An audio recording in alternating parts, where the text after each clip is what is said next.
Okay.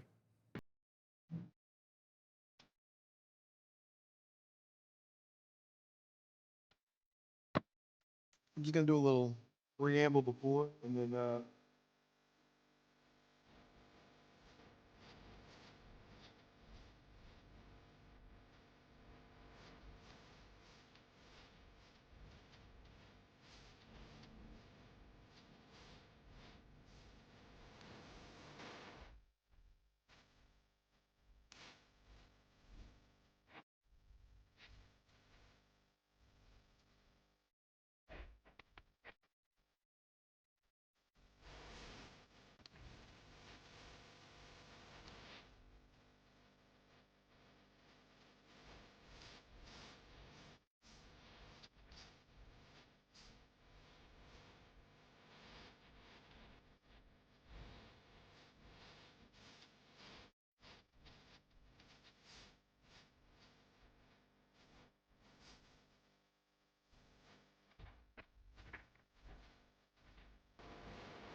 What's up, Battleholics? Welcome back to another edition of RBL Weekly, the official podcast of the Roast Battle League, the funniest sport in the world. Hey man, how about the Roast Battle League, huh, Battleheads?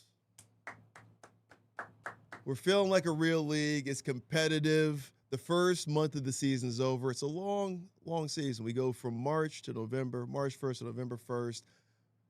And this was competitive. We ended the month with a super card. I'm hearing a lot of people don't understand what the super card is.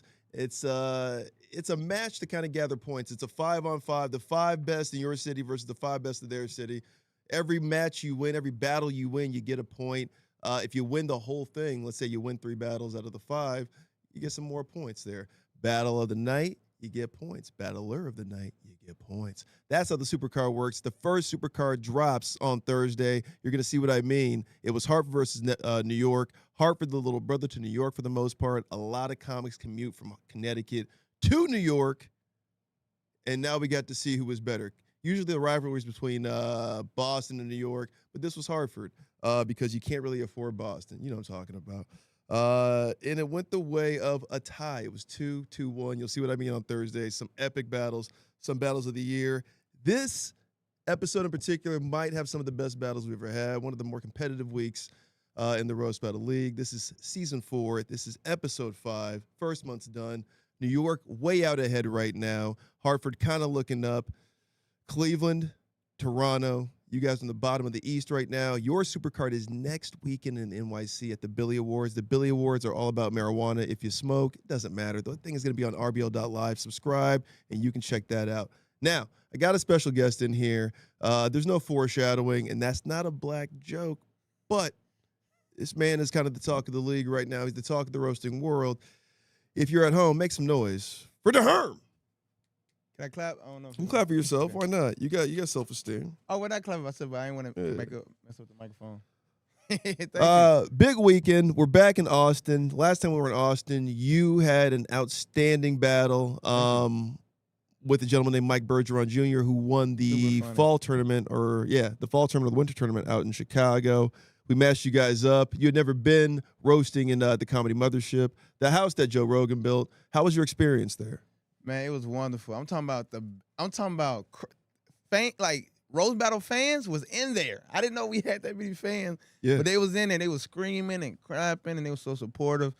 They bought some Flame Glove merch, Now you've had some interesting growth when it comes to the roast battle, right? Like you've had you started kind of a little raw, like, real cocky, almost, like you came in the league kind of like J.R. Ryder. If I'm a little older, so, J.R. Ryder thought he was Michael Jordan. He won a dunk contest and they kind of flamed out a little bit. But, I mean, you come in cocky, still kind of under the radar in the first 2 seasons. Now this season you've kind of exploded. We put you in one of the league shows. Everybody's talking about you. You're signing autographs. You got your Flame Glove that you're hawking right now live on RBL Weekly, the live podcast, live on the Roast Battle Network on YouTube.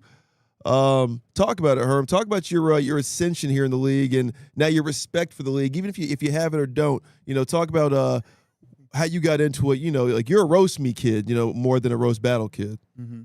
So talk. Yeah, about it. I actually I grew up roasting. In school everybody used to crowd around and that's right, everybody. He went to school. Go ahead.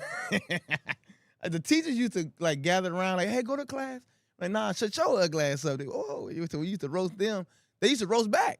So really? They encouraged me to get into comedy because of the roasting and things like that. So that's when I got into comedy when I was a teenager because of that.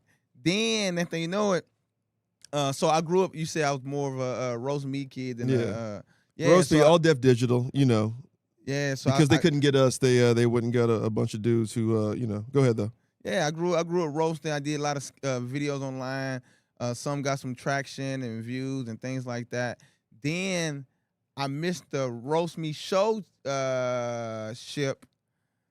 But I did do other like big roast me shows like You Look Like Show. Are you familiar with that? I know that You Look Like guys. It's a real Southern thing, yeah. Uh-huh. I mean, kind of the crux of what everybody does here is you look like this, you look like that, real surface level stuff. Here at the Roast Battle, though, we like to write with scalpels and go a little deeper. I grew up so when I was like, everybody said, "Man, you roast so much. Why don't you do the Roast Battle show?" But a lot of people, it's a lot of haters. They were like, "Nah, you shouldn't do that, man. That's white people stuff." Then hit us in the comments. Is the roast battle white me stuff or white stuff, or is roast me more black stuff? Who's blacker? Who's whiter? Talk about it in the comments. Race war. Go ahead. I was like, hold on, the roast battle is a black-owned show. How is it? Thank you. How is it? And I said, oh, because we're not roasting how we roast at the lunch table. So okay, I get it, but I think those people were just mad because they didn't know the format. Which I didn't know the freestyle format. raps versus written raps. Almost. Yeah, I didn't know the format. Like when I first got into it, I felt like I was winning only because of my comedic style. I knew how charisma, right? Yeah, I know how to work the stage, work the room, work the audience. I should be winning off cadence alone. Go ahead. Throwing quick jokes in there to help me out a little bit, but like I thought I was pretty trash. So you saying confident? I thought I was pretty trash. I said, man, I gotta get better. So I started learning from all the greats like Ryan and Nate and all the greats, Ryan Nesson. Yeah, Ryan Nesson. Yeah. All not Don Rickles, not Buddy Hackett, not Greg Giraldo, but Ryan Nesson, Nate Welch, the greats of Roast Battle. Well, I always grew up watching like actual like famous comedians off of like Def Jam, like D. Ray Davis and Michael Blackson and things like that, and Snap and things. But and then Your Mama came out at the when I was young. Yes, so, George Perez, by the way, a Roast Battle legend, was the first winner of the first season of Your Mama on MTV. MTV, rest in peace, by the way. Roast in peace. You were a network for 40 years. Go ahead. That was great. I love that show. So I learned from those things, but when I got to the Roast Battle, I learned from the greats like Ryan and Nate because they know this style. I know a lot about roasting, but not this style, and because it's different timing. So I started getting into the motion, but when I first got into it, I was like, let me go take a shot. I ain't doing nothing else on a Tuesday. You know what I'm saying? So I was like, hey, let me try it. I did not want to be in it for a while, Well, once I got into it, I thought about quitting so many times. What scares people about the roast battle? Is it because people are prepared and they're going to talk and maybe say some things you may not roast? Because with a roast me, you are really just going with you look like and real surface level stuff. They may not know anything about you. You're kind of saying not so much nonsensical or sensationalized stuff. You're just kind of you're not really skinning the cat. You're just kind of kicking the cat a little bit. I think, for instance, Drea, she just messaged me talking about how much she don't like the roast. Dre Myers. I'm keep trying to encourage her because I think it's a bad perception, the same bad perception I had when I thought about leaving so many times, and it's because of they judge differently, and everybody has a different perception of the roast battle. So you see the comments, and they think the rules go a certain way, but the rules actually go a different way. Then the judges roast a different way from the next judge, from the next week judge, from the next week. Everybody had different ways, different judging formats, which is very interesting because a lot of different. Only 3 rules, man. It's original material only. We don't do your mama jokes because we were kind of coming off of the fumes of your mama, so it was like everybody was still doing that thing. They were like your mama contests, so we said no your mama jokes, no internet jokes, no jokes that we've kind of heard, no street jokes. So it was come and write your jokes, or if you're gonna do a riff, it's got to be something we haven't heard before. That was rule 1. Rule 2 was no fighting. Because Dre is bigger, sometimes she will kind of chest up on you. It's like we're not doing the parking lot thing. We actually want to be better because everybody knows snaps. Everybody knows your mama. What makes Roast Battle different is we're not like those other ones. Roast Me's just like Snapped or whatever it was. We're different in the sense of we actually brought the rap battle, structure and format. And that's why you guys hate it because, and not you guys, and I'm not saying like generalizing you guys, but I'm saying the guys who come with more of a freestyle, they don't like the roast battle. That's why David Lucas quit because you can't just get away with being a charisma comic. You got to be a little bit of a writer, right? Like, I've seen guys like that who were just charisma comics come in there and they'll either quit or they'll get better. Jerron Horton, Alex Young, yourself, right? Guys like that who were like, you know what? I'm going to take this more as a challenge, not so much like I'm going to take it as a slight. Like, and I hate we're wasting, breath on Dre Myers, but it's, when you see people who quit like that, it's because you're not willing to take the challenge. It just means you're not going to be a good performer. Ultimately, you're probably going to quit this profession and this art because it's too hard for you. You don't take it as a challenge to accept it of, all right, cool. It's almost like a samurai or, going to a, becoming a Shaolin monk. You're going to have to learn kind of how to do their style. That way you become great at all the styles. Mm-hmm. Anyway, I think her perception is just wrong. And she just don't have the knowledge, which I didn't also. But I stayed in it because I have a lot of supporters in the comments and send me messages and send me a lot of love mails, and they encourage me. Not saying, hey, stay in there, but they just was just expressing to me that they enjoy it. They made me stay in. I was like, huh, I ain't never had, you see people after the show saying, hey, great set. Yeah. But that's like, you don't know if that's real or patronizing you, right? But people send me a long letter, and they also send me gifts and things like that. I get hate mail too, though. I get lots of hate mail. Like, I hate you, the Herm. Yeah. Hope you die. Woo, woo, woo. You know what I'm saying? Hope you unalive. I don't know if this is line.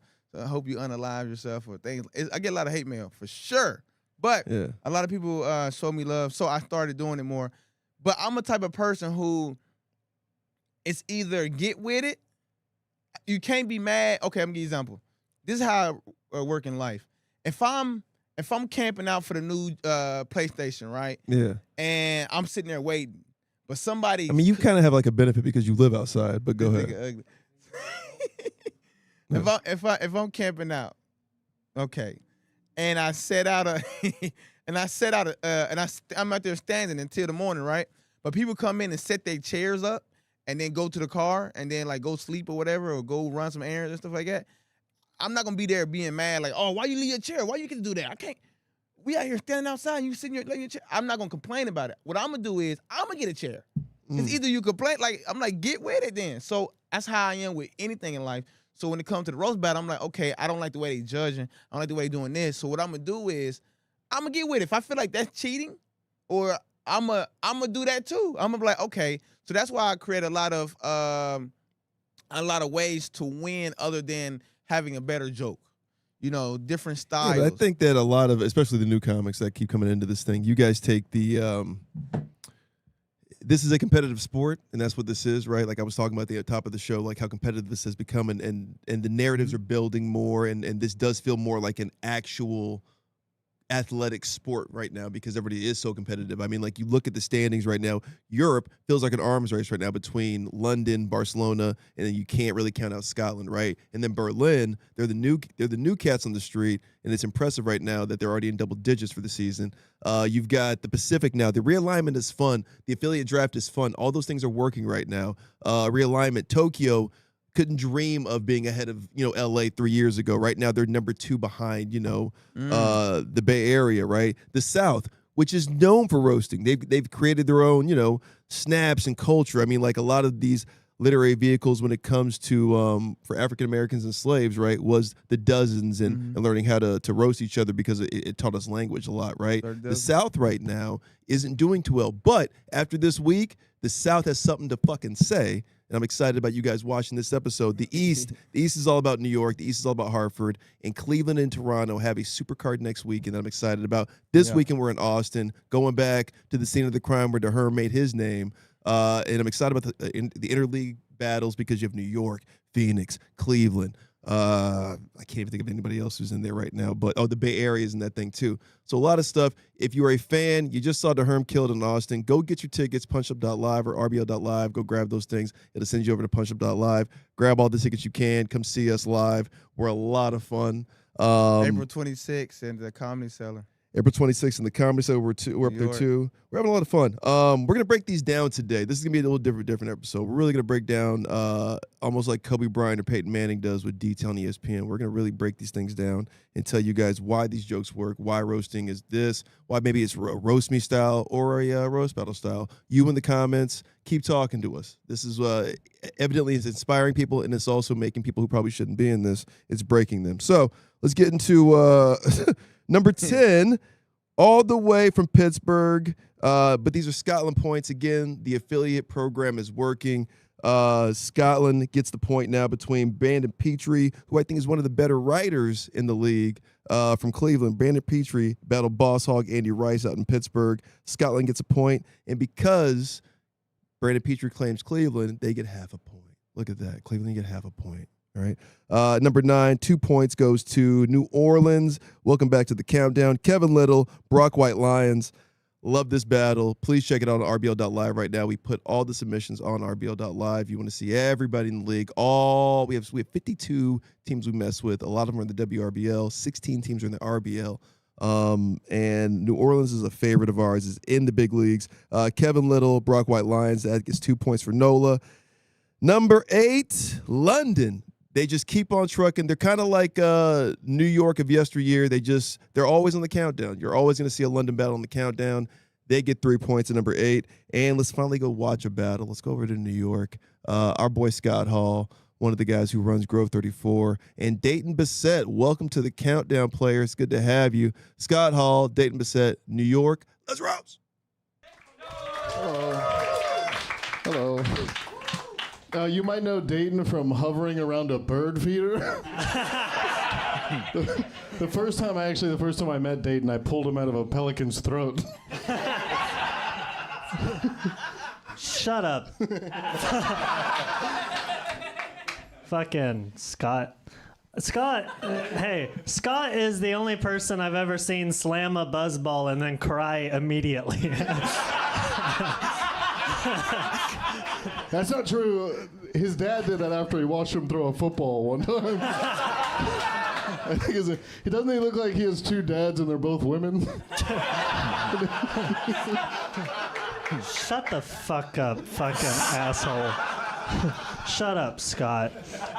Scott looks like he bullies trans people and having sex with him in his freshly shaven little boy butt. I heard no lies. Dayton's a really picky eater. He never eats vegetables, which is ironic because he's built like a quadriplegic. Shut the fuck up, you fucking asshole. Fucking piece of shit. I've seen Scott cry more than I've ever seen my girlfriend cry. And I make my girlfriend cry a lot.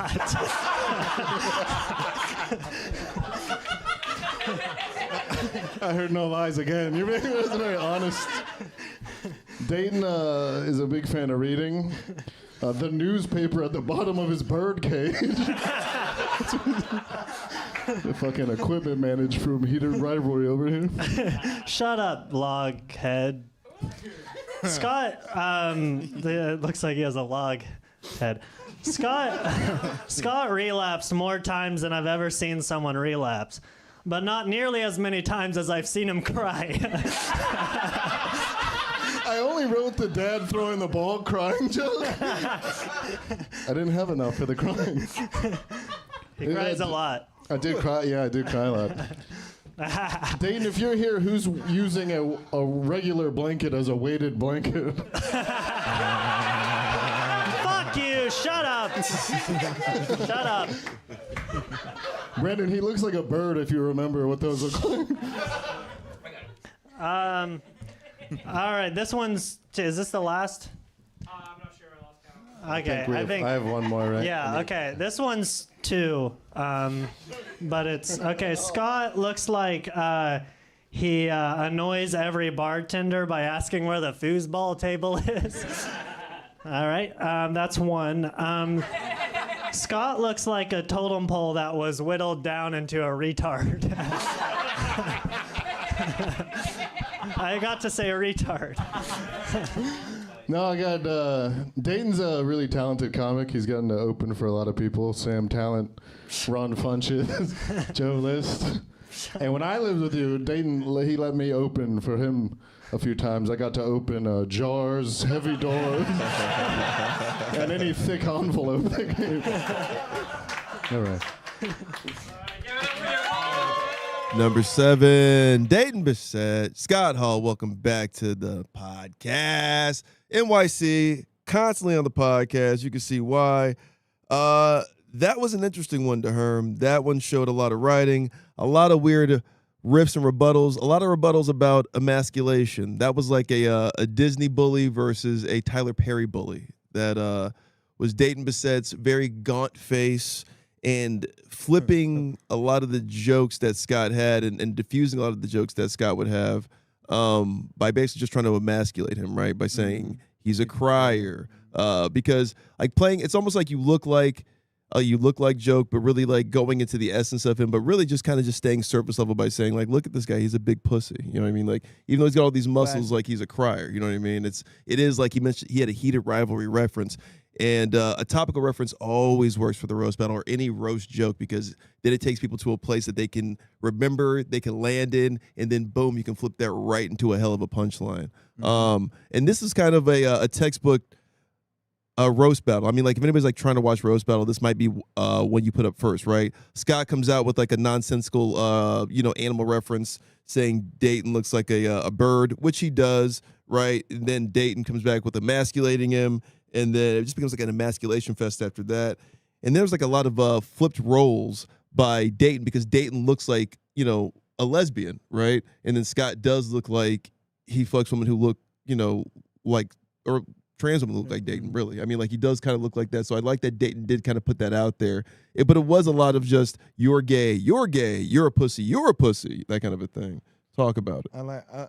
I thought it was real. I love a callback. I love a good callback. Okay, you cry, you a bird, Right.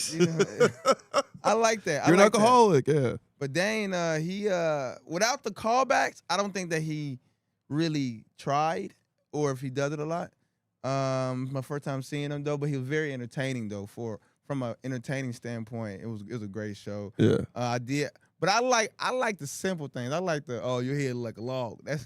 I mean, yeah, I know. Trust me, we know what the roast me funny. comics like. If you say something real off kilter, they're just like, you look like a squirrel eating nut, but not like a nut, like cum. You guys go crazy. And then the crying thing worked because he seemed like he don't cry, like he like if he cried, he would probably black his eye, like, man, don't cry. You know what I'm saying? Like he's a tough guy. So it worked, but if it was like the other way around, it'd be like, "Come on, why you like bullying that? him?" Right? I mean, Yeah. that they did play that well. I thought that was like a weird fireman's carry of just like he did flip it on him a lot, but he just kept going back to that same well of just like, because this guy's it's like, no, but Dayton, we get it. You look like he should be calling you that, Yeah.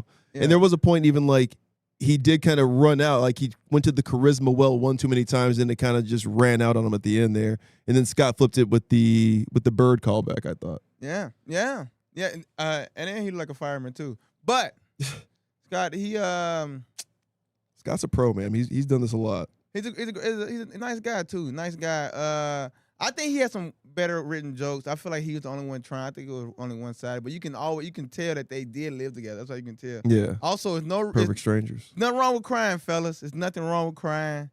I don't want nobody to. We're in a new century, everybody. This ain't the 1900s or 1800s. You can be a grown man. You can cry. You can have therapy if you can afford it. You can be homeless, or houseless, because it saves money. All right. I cry every time I look at the comments. Why would you say The comments that? have to chill. It's very Jim Crow like some of those comments. You guys got to chill on the N-word. Like, why is he black?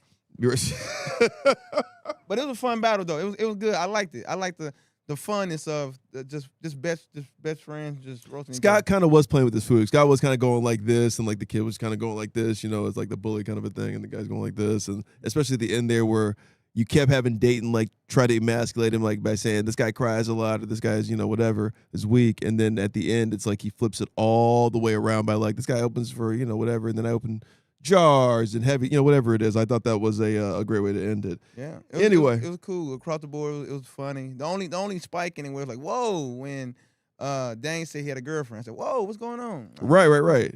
Yeah. Girlfriend. I mean, I think he is his girlfriend. He loves himself very much. He's his own girlfriend. 4 points for New York this week already. And then we go to Hartford. Now, Hartford and New York battled on a supercard that is dropping on this channel on Thursday. I couldn't recommend this episode more. That was a hell of a show. The match went into a draw, 2-2-1. This is one of the guys who was on it, Dave Sheehan. He's battling Cody Marino from New York. So, New York, you get half of the points here. Hartford gets all of them. Let's go to Hartford. Dave, Cody, let's roast.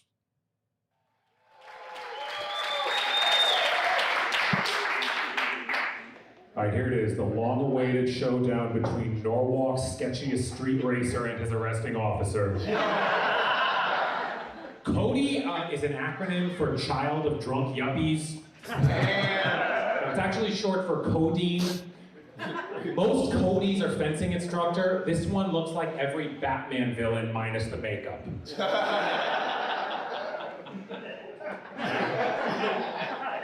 Alright guys, let's make this quick. Dave's tired, he needs to get home so we can curl up under a heat lamp.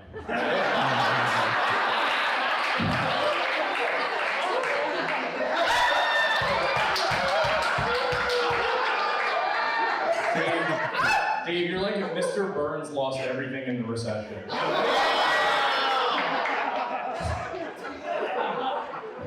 Sweet, let's get rid of this man. It's a little weird seeing him not hanging out with Limu Limu. Cody is big into MMA, Molly, meth, and aerosol. No, he is actually 4 years clean and sober. The only little spoon he heats up these days is when he's being cradled by his Japanese body pillow. I told you that in confidence, Dave. That's fucked up. Guys, this is a big deal for me. I've always wanted to battle an angry breadstick, you know?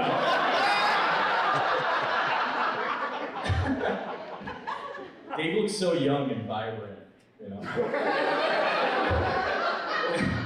Thanks for taking the time off of bathing in the blood of children to be here. You creepy bastard.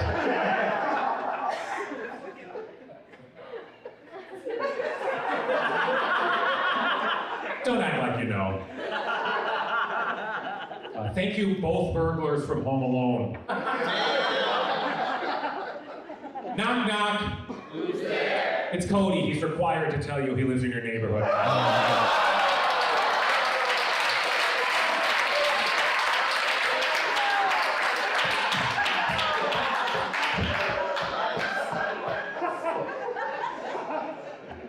Okay, dude. Dave looks like Humpty Dumpty with AIDS.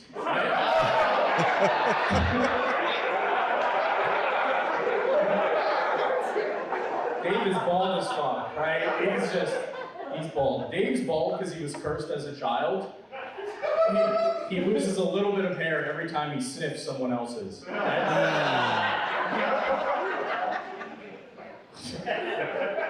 Thank you, the one white guy at every black barber shop.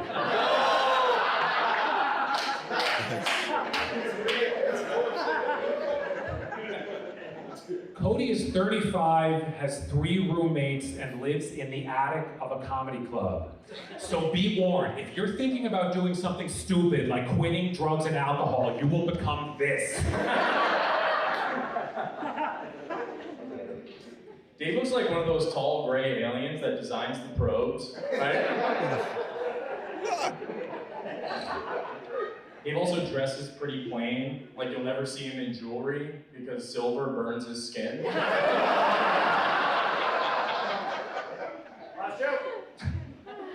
I'm getting criticized about my appearance from the clearance rack at Cabela's, okay. Yeah, we have to wrap this up. He has to get back to cooking a squirrel in a hubcap over a garbage can fire. You might recognize Cody from being on every box of Just for Men with No Future. I've never in my life met somebody that I was so sure was born wearing an ankle bracelet. Looking good, Dave. Did you shed your skin recently?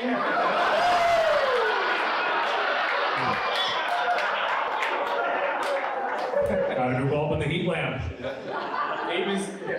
Dave is very skinny, but to be fair, he hasn't been eating much because there has been significantly less full moons this quarter. Coming in with 5 points is Hartford. 2.5 goes to New York because Cody Marino's from New York. Dave Sheehan, Cody Marino, Hartford with the number 6 battle with 5 points. The Herm. A lot of good written jokes. Dave opening with an acronym, always scary, but he kind of landed it there. And then Cody just going for, very absurd animal references. He went to vampire, alien, reptile, vampire, alien again. There was a theme there for sure. I thought it was a lot of fun. Dave, I thought when he wasn't going to... wasn't trying to go super deep, I think, with some of his esoteric jokes. He was going for surface level things just to get the crowd back on his side. Dave can get real existential, I think, and real clever with his jokes. And I think he has to scale it back sometimes. Scale, not because he's a reptile, but scale it back sometimes just to give the audience a little bit of, a little less him and a little more what they came for. It's almost like you ever see what is that? Harlem Nights? Yeah. Or is it Mo Better Blues? Anyway, it's where Wesley Snipes is talking to Denzel Washington and says, if you grandiose motherfuckers played the shit that they like, you would have more people in the building instead of playing that, that intelligent nonsense. Anyway, go ahead. I thought it was cool. I thought it was cool. And when it first started, the guy with the Cody. No, Dave. Dave's bald. Cody has hair. Yeah. Cody. Yeah. So Cody came in. He came in strong though. I think that in the beginning he came in strong. But I did like his jokes because he do look like a Bahamian pink snake. You know what I'm saying? Like one of those strawberry corn snakes. The albino. Dave? Nah, he said the other guy looked like Cody. Cody's got the hair. So you're saying Cody was saying about Dave, yeah? Yeah, I enjoyed the snake joke. I'm like, when he the heat lamp, immediately I was like, oh, that's funny. Called a reptile, funny. yeah. Like like one of those albino little naked snakes. He nailed that. He did. Oh, did you looking good, Dave? You shed your skin. Every reference he went for. He was nailing Dave. The vampire thing. About he looks a little, gaunt because he hasn't been eating. he do like a fake human. Like, you watch a movie, like this person trying to blend in with civilization. Right. So they just yeah. Hey, I'm a regular human. You know what I'm saying? He looked like one of, but it was good. But I felt like Cody died off at the end. Yeah. Far as creativity and actually trying. But I felt like he did win by a long shot. But the joke of the whole thing that's good across the board, and it might be the best joke I'm gonna see on all these videos, is the knock knock joke. That was good. The knock knock. It's a classic one. Dave hit him with a couple pedophile jokes. Cody hit him with a couple of pedophile jokes too. It really is. Every time there's a white guy on stage, it is a pedophile fest of how many ways can you can you skin this pedophile or call this guy a pedophile? Classic. Yeah, it is a classic. I mean, it does. It's a rib shot every time, so it is fun. That's what I'm saying. Like Dave can kind of go too clever sometimes with some of those jokes, and I thought he kind of scaled it back with like being like, "Ah, you look like this," or I'm battling, whatever from what do you say, a clearance rack item from Cabela's or something like that. East Coast department store. I have no idea. It might be a Ross, might be Burlington. Not too sure. But that was Hartford Enjoyable. versus New York out in Hartford. Hartford gets the full 5. New York gets 2.5. A lot of fun, man. This thing is heating up. Let's go to Cleveland. Cleveland, welcome back to the top half of the countdown. Number 5, getting 6 points. This is Dave Herron, Chris Paw. You know Chris. Meet Dave. This one's fun. Cleveland.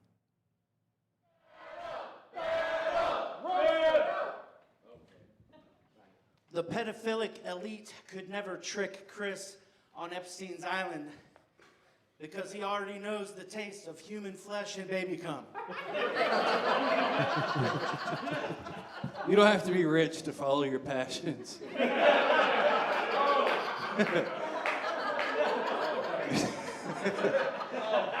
They say the human body is 75% water. God damn, that's a lot of water. Dave, water is the stuff that makes your soda pop wet.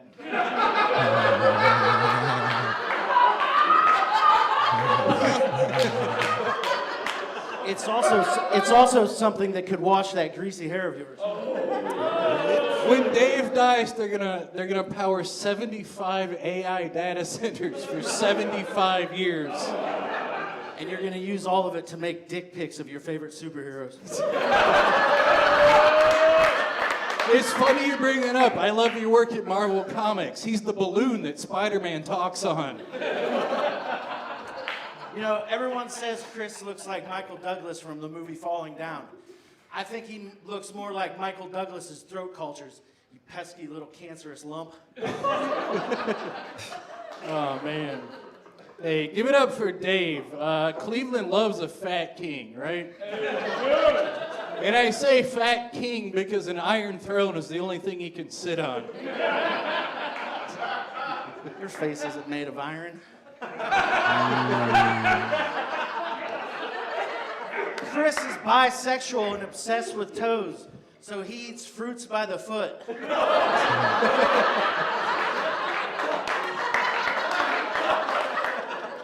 Shut up, you logistical nightmare. Did you go get pegged with a telephone bowl, you sloppy bottom with extra slop? Whatever you say, Royal Tenenbaums. Dave's parents are handicapped, both of them. His dad's just old. His mom gave birth to him. The wheelchair is to drive what's left of her pussy around. Chris makes ridiculous claims like, I'm not creepy. Tell that to the jar of random teeth on your nightstand and say night night to every night.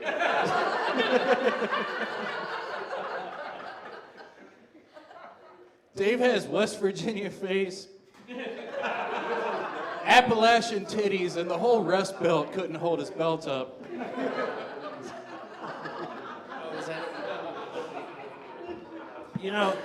Today Jeremy Shearer called Chris the sheriff of Cleveland comedy, and I think that's accurate. But unlike the original sheriffs in this country, Chris is extremely liberal, so his saloon doors swing both ways, and he prefers the other type of hung black men.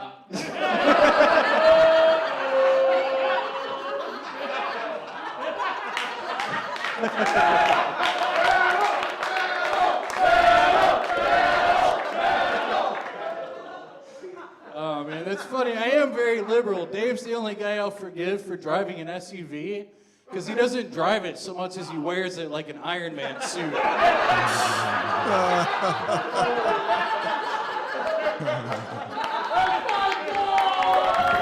Coming in at number 5, getting 6 points, Dave Herron, Chris Paw.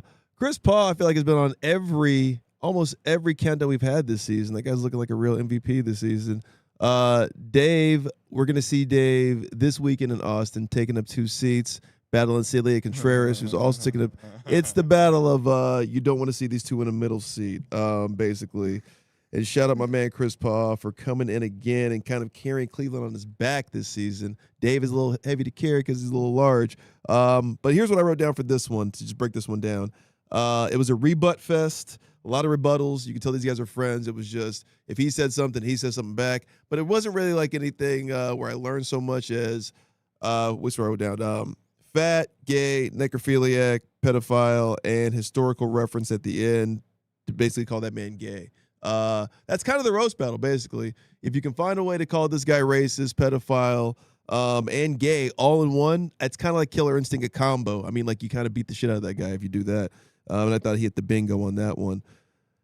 Herm, I know you're not so into, those three basic things that these guys kind of did, but talk about it. What did you like about this joke? What did you like about this battle, and what did you hate about this battle? Man, at first I was watching it. It was kind of cool, and I was thinking to myself, this ain't better than the last one. This not better than the last battle. Okay. But it got good at the end. I was like, okay, it's where it's supposed to be. It was good. It felt like, okay, check this out, Brian. Check this out, Brian. If this is not a shot at anybody particularly, it's not a shot. This is also reminding me of the thought. Yeah. If you take away points, like on the spot, it's an actual rule. Yeah. To have your note cards, how many comics you think we would have out here battling? I mean, what if that's like listen, when you do like a roast, like a Comedy Central, roast of, you can have a notes or a clipboard kind of a thing. You want to be able to nail the joke so much as like not be able to remember the joke, because that's going to hurt you even more. So I'm not opposed to having training wheels or having notes on there. Listen, there's a blind comic named Brandon Lott who can't see any of his notes. So, I mean, you could say that's the bar that kind of like, if you think about it like that, you might just want to, take it more seriously. Because I'll tell you what, at the Hartford versus New York one, Yish Gupta even said this because he battled Sarah Barnett, who's a legend.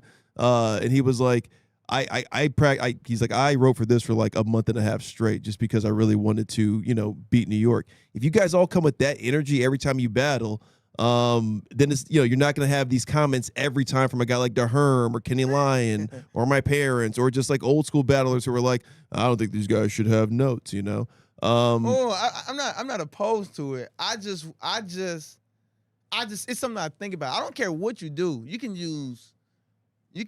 bring a melon on stage and just smash it. It don't matter to me. But it's just something that I mean, was please said don't to me. do that. I mean, like, there's no physical contact. If that melon hits somebody, you're disqualified. I know for sure. It just, I don't know. It's just something I thought about. It's just something I think about. Like, when I see the note. You don't like a crutch. It's what it sounds like. It sounds like, I'm not against it. It's just something I thought about. So if you did take away notes, what percentage of the roast battle would be out there winning these battles? I don't know, but I hear this a lot from the freestyle roasters, who just go up there with nothing, off the top of the dome, Well, some people think I sometimes I don't freestyle it. I have it written in my head, Yeah. But I don't have notes. This is battle rappers versus rappers, They're like, like, what if you didn't have Ghost Riders? Would you be able to make hits kind of a thing? It's Drake. I'm just saying that, this is a sport just like rap is a sport, just like anything with, let's say, setups and punches, sonnets and bridges. I'm sorry for the hot take. It's a hot. No, it's not a hot take. I'm not against it. It is a hot take, but it's an old hot take that I feel like it always kind of we get to see it on the field, right? We get to see it on the stage of, a freestyler versus somebody who writes, right? Like, it's why David Lucas ultimately kind of quit roast battle, because he would come up and, it's impressive. It's a crutch in itself to come up there with no notes, because then people kind of give you the benefit of the doubt of like, well, he's not using anything. But if somebody comes up there and has a hell of a written joke, but it's still written and they can't remember it, but they nail it, you tell me. It's something I just like discussing and the interesting thought of comments. The people came to me about that, about the battle in Austin. They said, okay, they mentioned it. But it's also, I mean, like, here's what it reminds me of in stand up. What's easier, crowd work or written material? I think they're impressing upon a crowd. I think that both of them equally is hard in its own way. Some people who can do one can't do the other. The other person can do one that can't do the other. You know, the crowd work thing is cool, but a lot of people can't do crowd work. That's why they complain about. That's just my opinion. I don't believe that. Yeah, I don't believe that. Because I think that it's easier to. Because here's what I learned as a young comic is like when people are doing crowd work, it's a magic trick, right? You're doing because anything on the top of your dome, it's not something you sat there and thought about and said like, oh, I wonder if somebody else wrote this or somebody else said this. Off the top of the dome is a hack move because it's in your brain that you may have heard as a kid, you may have heard as a teen, you may have heard as a young adult, and you're just going for anything at the moment to kind of get a gut punch reaction, to get a kick in the nuts reaction on America's Funniest Home Videos because you're just looking for anything. That's why when you say something nonsensical, people are laughing because you're just looking for the laugh. You're not sitting there for hours at a time looking for a theme to the story you're trying to write. You know, that's why writing a joke that everybody can relate to in the room where there's synergy is harder than just like, this nigga's fat, right? Well, anyway. It depends. Some of them hack. Some of them like, hey, where you from? Where you? That I don't like that crowd work. But when you can come and say something clever like boom, boom, because they just so happen to heckle or something like that, I feel like some comics will lose it if somebody make a noise, like they'll cough and like, well, that messed up my whole, I can't say nothing back. It's like, I think it is, you're good at it. That's why I feel like you saying that. But I think a lot of comics, the majority cannot do, you know what I'm saying? If you can weave it in, if you weave both of them in, rip material into your crowd work, kind of like Dave Chappelle was known for before he became a preacher, then I think that's kind of what everybody's going for, right? That real good Carlin, that real good Pryor, that real good Chris Rock, that real good Eddie Murphy, that real good Dave Chappelle, right? Like that real good Seinfeld, that real good Ellen DeGeneres. Like you really want to get into those modes of like you're kind of talking to the crowd and then you're looking for anything the crowd is trying to say to kind of get you to boom, there's a keyword or a buzzword that gets me back into my material. Okay, something to think about. I'm not either way. It's just a good discussion. I like the good discussion. But that was a good battle. That's what we're here Both for. of them had, I thought it was pretty good. You know, the way they stacked it. Chris and Dave like and Chris. that, for Are you sure. sizing any of these guys up to battle? I mean, like you've seen about 3 battles so far. Are you sizing? I mean, don't say Dave so much because it's hard to size him up. But any of these guys you looking to, like a Dayton, a Scott, a Dave, a Cody, a Dave, a Chris. Like who would you battle of any of those 6 you've seen so far? I think all of them equally. My interest of battling all of them is equally like, okay, it'd be cool. Yeah. You know, I'm like, yes, I want him. Nobody's jumping out at you. Yeah, they're good. They're good and fun. Yeah, they're very good. I'll say this: you have a style that inspires other people to want to battle. Like Jamar Neighbors saw you battle, was like, I got to battle this guy. Like Jamar doesn't want to battle anybody, and like it's crazy to have him come out of retirement and be like, I want to battle that. Like he only wants to come out of retirement for like special battles, not even novelty, like real special battles that he cares about, and you are a battle he cares about. All right, let's get back into the countdown. I know a lot of the people hate us when we start talking about this shit, but I like this discussion because we are breaking down jokes. We're joke geeks. A lot of comics are. This is what we're here for. Roast Battle League Weekly. We do this every week. This is week 5. I'm excited about this season. Sorry I'm so chatty this week. Number 4, man. This is a fun one. Going out to Austin. Welcome back to the countdown, Austin. Brent Reed, we've seen him before. Ronaldo Mercado from St. Louis, battling Brent Reed. Let's go to Austin. I was here for this. Battle. We got Brent Reed. We got Ronaldo Mercado. 5 jokes. Final round. Let's roast. Ladies and gentlemen, make some noise for Mexican recording artist Ricky Farton and his hit single, Livin' La Vida Doritos Locos Tacos. Get him, Brent. That's pretty good. We got to make this quick. Brent has to get back to putting truck nuts on his Subaru. Brent looks like whenever he prematurely ejaculates, he goes, I'm sorry, it's a 2-stroke. I was very excited for this battle. Ronaldo's very ambiguous. You see, on his dad's side, he's Mexican, but on his mom's side, he's fat and retarded. All right, how about it one more time for Jeff Sucks Coxworthy, everybody? Brent's sister is a lesbian, and they're actually very close because Brent is her strap-on. Oh yeah, you're giving it to her good, sis. Ronaldo told me he's been with the same girl for 10 years, and also he has an autistic sister that lives at home, which is a long way of saying that Ronaldo also lives at home. He fucks his sister. She's autistic and he fucks her. Did you guys miss that? Yeah, I fuck my sister, guys. How about it one more time for the general manager of My Cousin Is Hot Topic? Wordplay. Brent actually really loves professional wrestling. He loves professional wrestling so much that even the Down syndrome kids are like, yo, you know this shit is fake, right? Ronaldo, thank you so much for taking a break from eating chicken wings and a luchador mask to be here. I really appreciate you. Thank you so much for being here. Brent, thank you for taking a break from putting 6 milligram Zins in your foreskin to be here. Is it my turn? Yeah, it's your turn. All right. Ronaldo is Mexican and emo. He told me he didn't like the music, but I guess it's hard to hear it when you slit your wrists with a weed whacker.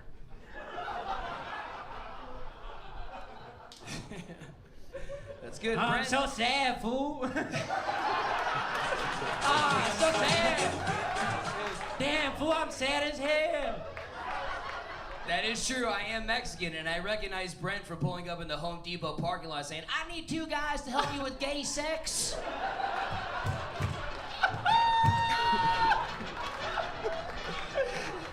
You would say some mean shit. I knew you were gonna say some mean shit like that. Yeah, I would. You And fucking turd. I would say that shit, and then you would pull up into a room and be like, you know, I'm thinking people don't take me seriously around here.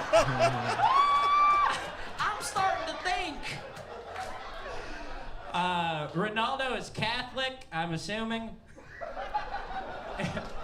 He looks like he's got a rosary made of candy in his ass right now. Brent Last show, guys. Brent is shit. inbred, I'm assuming. No, he's not. He's not inbred. Brent actually has a girlfriend that does OnlyFans, and whenever guys hit her up and ask her what her pussy looks like, she sends them pictures of Brent. Oh yeah, it's a tight little thing, isn't it? Oh yeah, my pussy knows how to grip a cock, don't it? You like that pussy, don't you?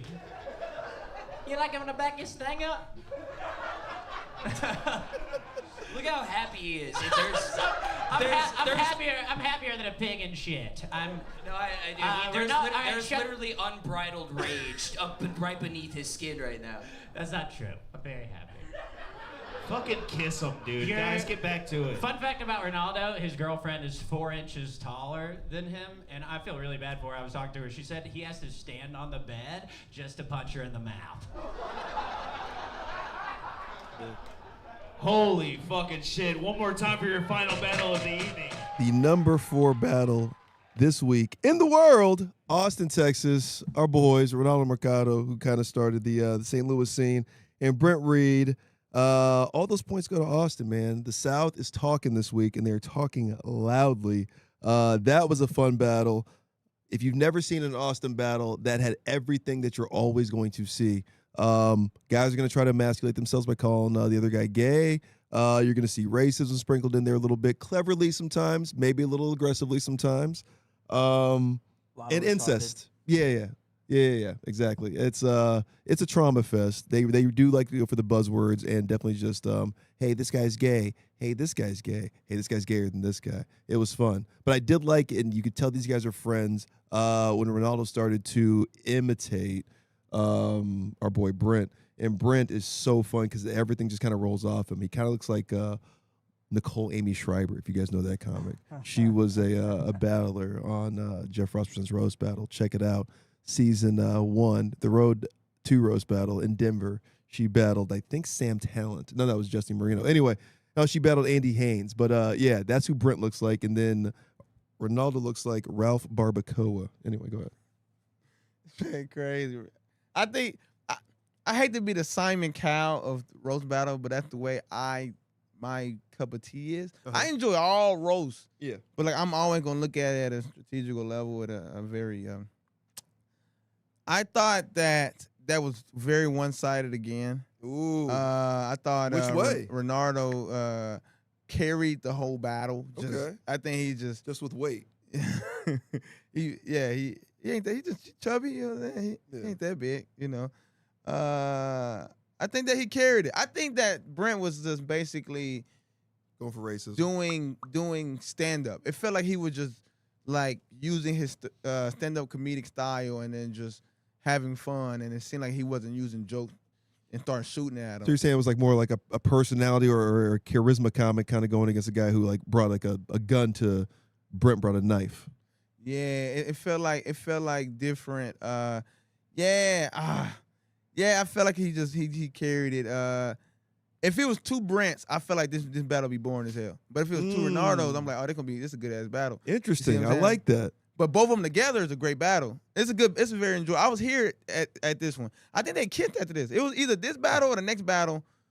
Both of them kissed after that. Is that against the rules or I don't? No, you could at the end. Physical contact is good at the end. You always dissipate the battle by either hugging, shaking hands. Mm-hmm. And you know what? There's a weird thing where dudes have just been kissing since we started this thing. It's a weird thing where it's like every guy is like, it's gay chicken the whole time. There's so much, like that is also a very LA and Austin thing. It's like homoeroticism kind of runs rampant with this. Is like, it's you're gay, but like also like, I bet you like would suck my cock and I'd let you. It's very wild. And it's also very, let's just talk about it. It's a very white boy culture thing. You guys love the homoeroticism, but also like being like, oh, you're gay. You would suck my cock. Be like, yeah, but it'd be funny.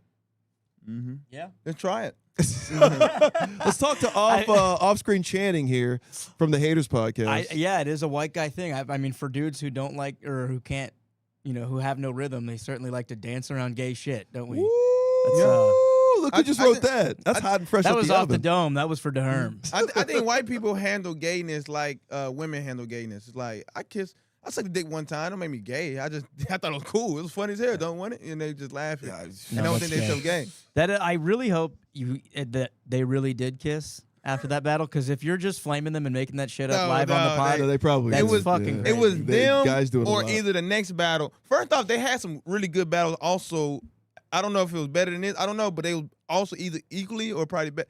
They had some good battles on this. The Creek in the Cave audience come out, and it's a hell of a room. I'm talking about Come out how? I mean, you're talking about people kissing and shit. oh yeah, they both. They Okay. come out. It's all good. They're like, yeah, we love this show. Also, we gay. It's like the crowd is crazy. City But pride, gay pride. We're about they pride. they did kiss. I don't know if they kissed, but either they kissed or the next battle. But it was good.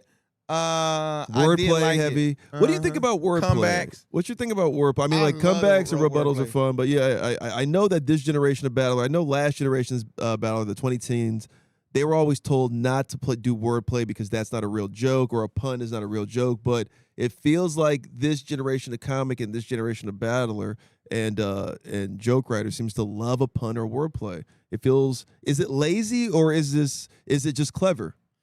I'm gonna be real with you. I used to not like it. It felt white to me. Felt daddy white joke or that. You Like know. a knock almost, right? Yeah, but I'm gonna be honest with you. I as I'm learning comedy, I'm taking notes from everybody.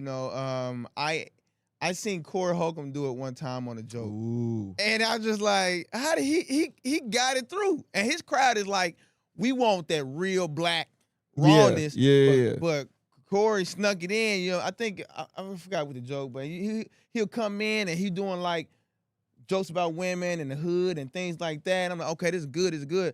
That's how to break through a hard crowd, black crowd like that. But then he just effortlessly just came in and said a cold piece, and then you're like, oh, how did he? You know what I'm saying? Put a little.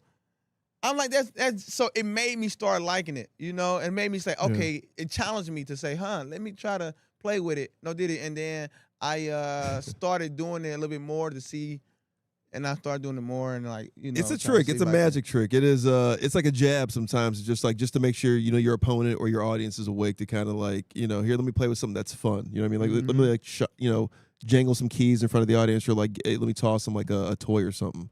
And that I feel like that is these are just tricks of the trade, and it's always like, people say hack, like hack is a bad thing.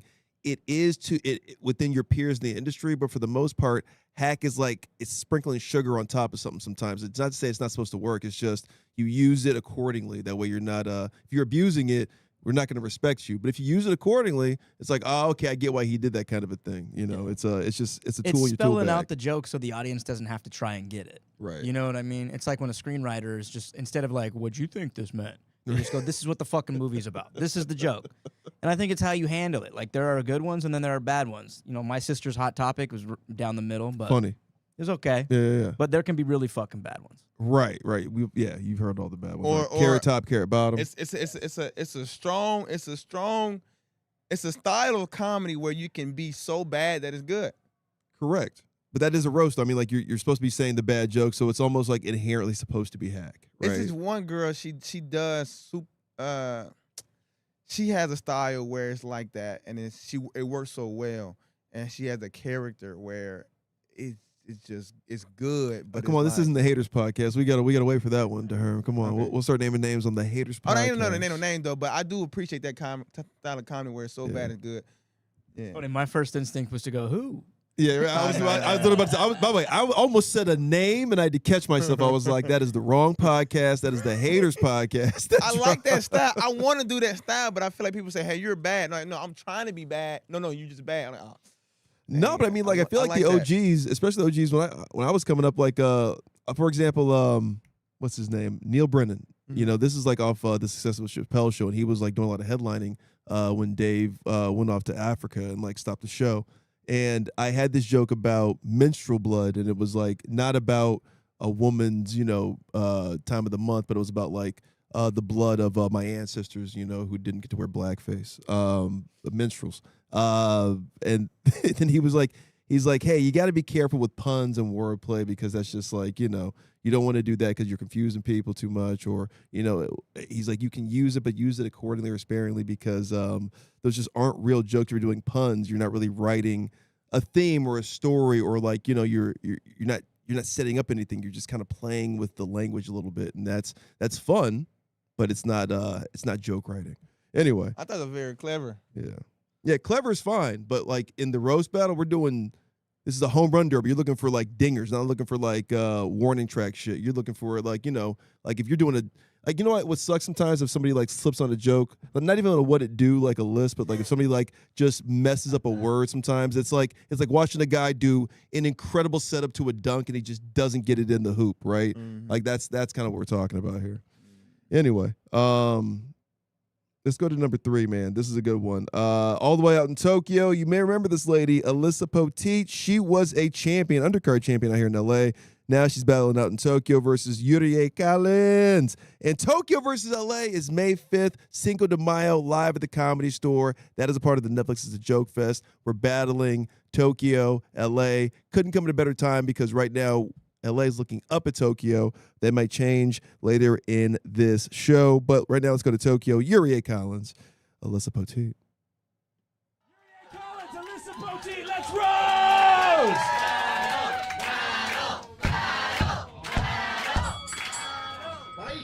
Yeah, so Alyssa got her period here in Tokyo. Yeah, talk about an overflow of tourists, am I right? And, yeah, it's crazy. But, shout out to her for still being fertile. Yeah, let's go, because based on looking at her, I assumed her ovaries were just, ghost in the shell. Yeah, that's right. Your ovaries are working hard. I mean, everything on Yuri is working hard. Like, even her nose has a job. So that's...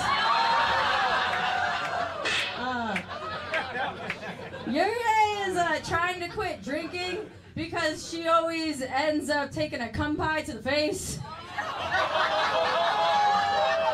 And the chest. She loves the Pearl Harbor necklace.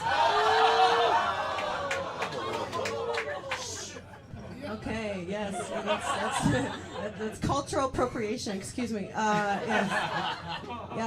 You guys. Oh my God, I'm so excited. Give it up for Lizzie McGuire's stunt double. Yes. It's iconic. So doesn't Alyssa look like she would call ICE on you? While still respecting your pronouns, though, they, them are stealing our jobs,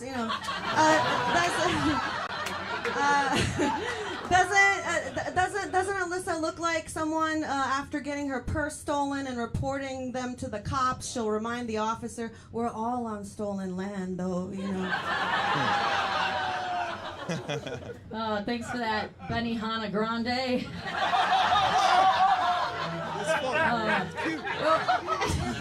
You know, a lot of people don't know this. Yuri is not Japanese.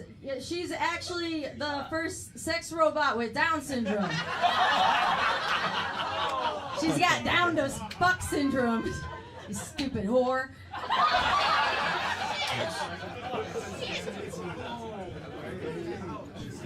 Yes.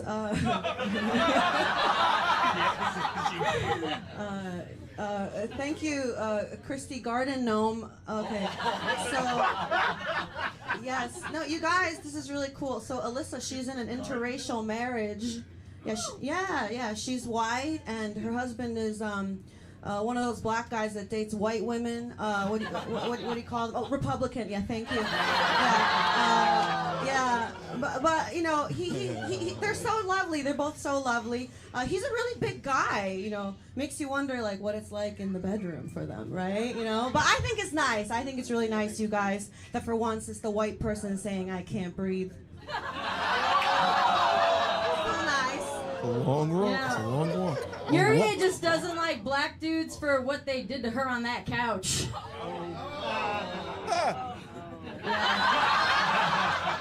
She gets it. Come by. Okay. Yuri, you look like a Powerpuff Girl if Chemical X stood for Xanax. Like, she could be Bubbles. She could be Buttercup. Oh wait, sorry, no. Bubbles is what your yeast infection does. You dumb whore! Okay, give it up for Princess Mono Herpes. Yes, everyone, don't you think Alyssa, doesn't she look like someone that gets their Asian cultures mixed up? You know what I mean? Like, yeah, I can just picture her like getting a tattoo here in Tokyo and being like, it's the Japanese character for strength. You know, and then we're like, it's literally a drawing of a dragon, you know, and she's like, exactly, it's Dragon Ball Z. I took a swing. Yo, we get it. I'm white. So are your sugar daddies. Fuck. Yuri's the kind of girl where if she were to get raped, she would just look at the guy and say, so, like, what are we?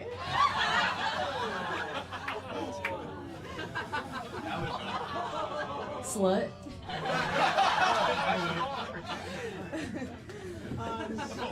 Alyssa, if you're here, then who's talking louder at a deaf person?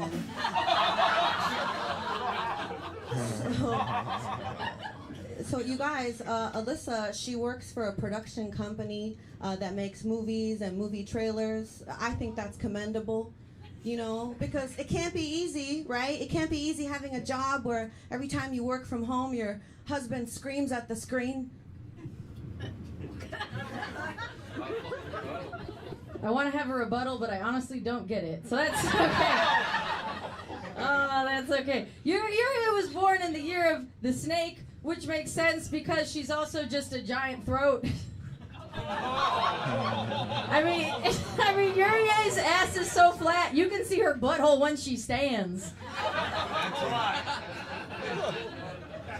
It's actually the year of the horse, but, you know, I'm sure there's an equivalent. We can tell by your face. That's it. That is it. That's One the number. more joke. I was wrong. So, Yuri's dad is white, and her mom is Asian. So, Yuri is continuing on her family tradition of fucking dudes who don't respect her. No, her dad met her mom when she was a student in his class. It's like Jeffrey Epstein if he was poor. You dumb bitch. English teachers, you're gonna let her talk to you like that? Like that? You okay with that? Okay. Please don't turn against me. Okay. So Alyssa, she has a soft spot for dogs. Okay. She admittedly said she loves it when, you know, they act hurt for attention. You know. Yeah, it makes her want to take them in, you know. Yeah, that's how she also feels about the Black Lives Matter movement. That's when she took her husband in. You know, yeah, I do have a dog. What are you, hungry or something? You guys happy now? Last joke. Are you guys happy now? Last joke. Yes, number 3.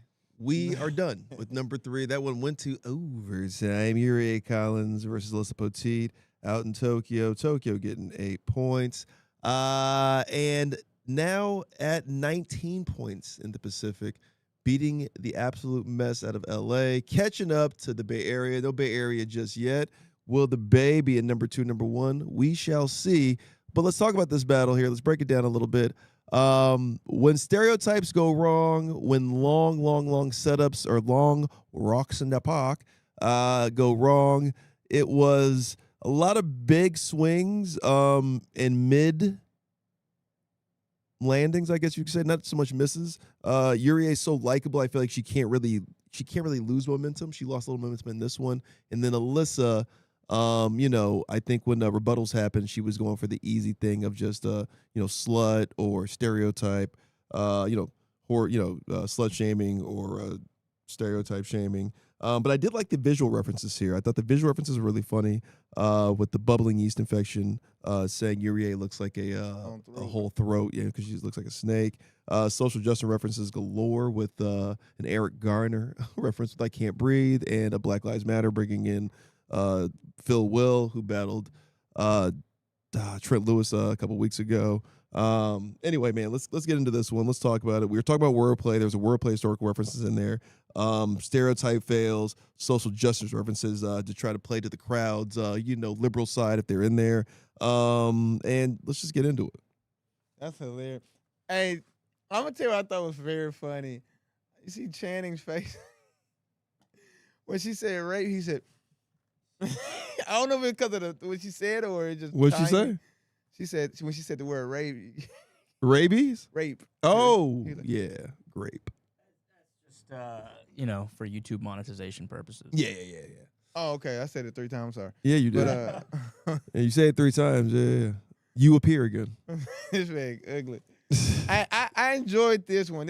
I enjoyed all of them, but I'm saying this one right here was I like it. You like this one the most? The whole time. Yeah, I was like, this is good. I mean, it kind of died off a little bit at the end though, but it was still kept it enjoyable. I actually think I think women are the best roasters in the game though, honestly. Correct. Yeah, I think you're right. I think women are very, even if a guy is a better roaster than the lady, let's say that were to happen, I still think that it would be harder for him to win because of, everybody cheering for a lady. Why not? You know what I'm saying? Normally, ladies are very efficient when it comes to the joke writing. They're very mean-spirited and catty just girls. in nature. But when it comes to actual joke writing and deliverance, it feels like they've been waiting so long to talk back to male comics and tell them how much funnier they are than dudes. But just historically, the demographic when it comes to the ladies, trans or organic, they dominate in this. They're really, really good in this. Think Mexicans. Blacks are way down at the bottom. But you're changing that, and I appreciate that. Nah, I don't know. I think I think black people are the best roaster, period. But sure, but they get dominated in a roast battle when it comes to writing and because niggas lazy. Now I'm playing with you. See, that's what I'm saying. Like, that's not gonna work here at the roast battle. It's gotta be a little more don't say niggas lazy like nigga like Moses' eye, like lazy. You know what I mean? Like we gotta be clever here. But I think that like black people, I try to inspire them to don't come into this roast battle with the same roast battle that we're used to.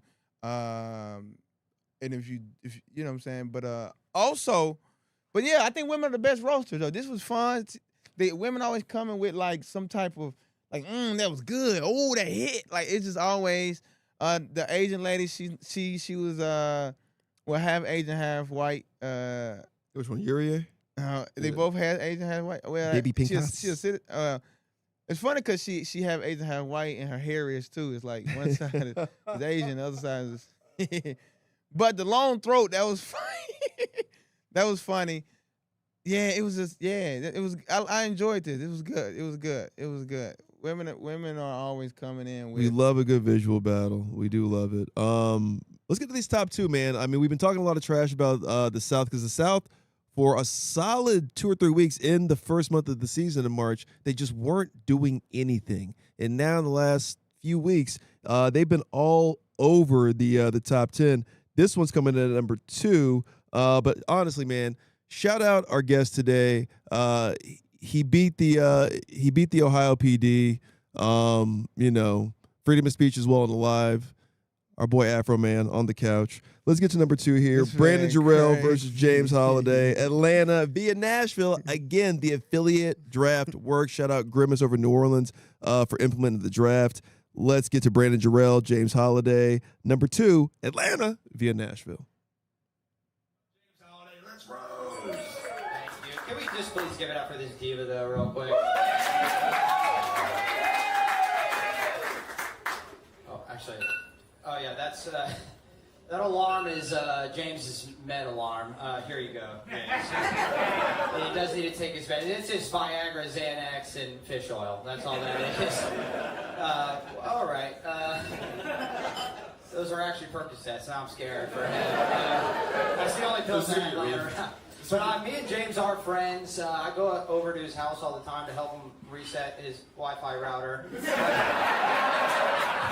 You think he would be better at pulling it out and putting it back in? I mean, his outlet is loose. Plugs just be falling out all the time. I mean, as you well know, Brandon, I never pull out. But I'm tripping. Yeah, I know. We can see the snail trail coming up the trail. But ladies and gentlemen, let's give it up for Brandon Jarrell. He was a big deal at Zany's for like several months, booked 3 to 5 times a week, and then he's not begging the manager anymore, so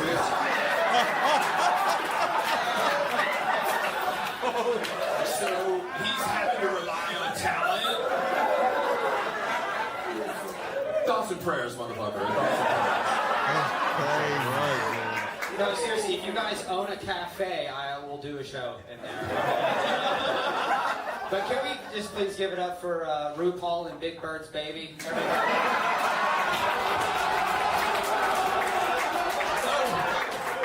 I fucking love James. He's the most resilient man I've ever known. He has survived COVID, Y2K. He survived AIDS, the bubonic plague.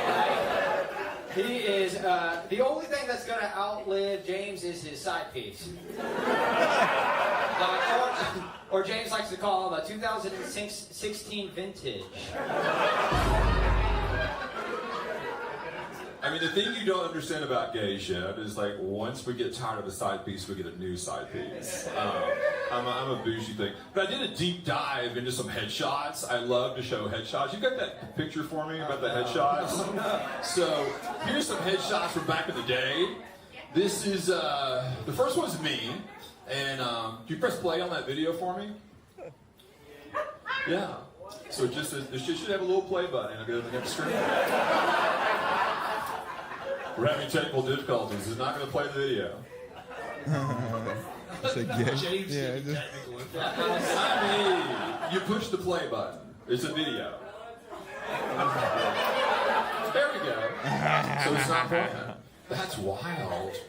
Anyway. Unplug the Wi-Fi. There we go. So that's me, my headshot when I did a Toyota commercial in '92. That's Brandon. First marijuana conviction. Yeah, just let it play. You don't have to pause it.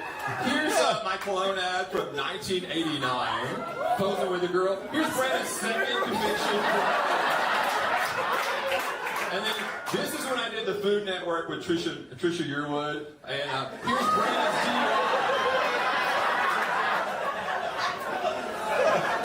Oh, wow. What's our media roast? That's crazy.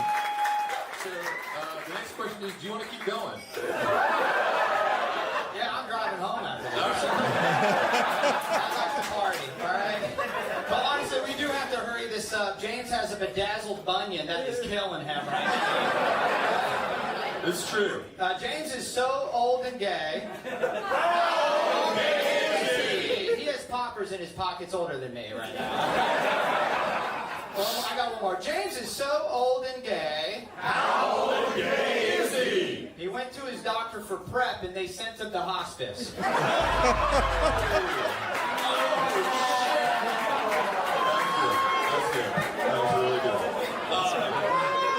We're going to get into some dark territory here for just a second, much like Brandon's asshole. There was some drama about a year ago. Brandon got into it with a gay couple, and there was some drama, and it was all this shit. I got into the gay directory, and I found one of the gay guys from that bar, and they're going to do the next roast for me.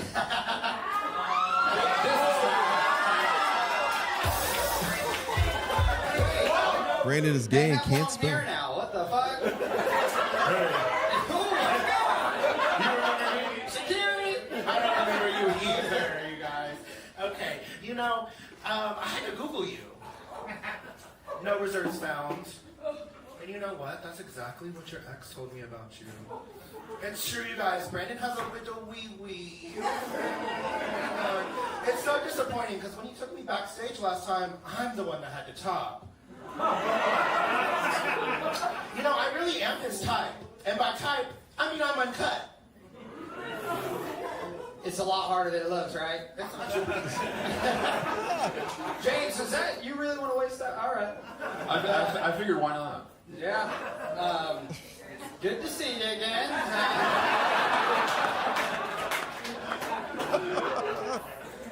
I forget her name because she went, it's Miranda.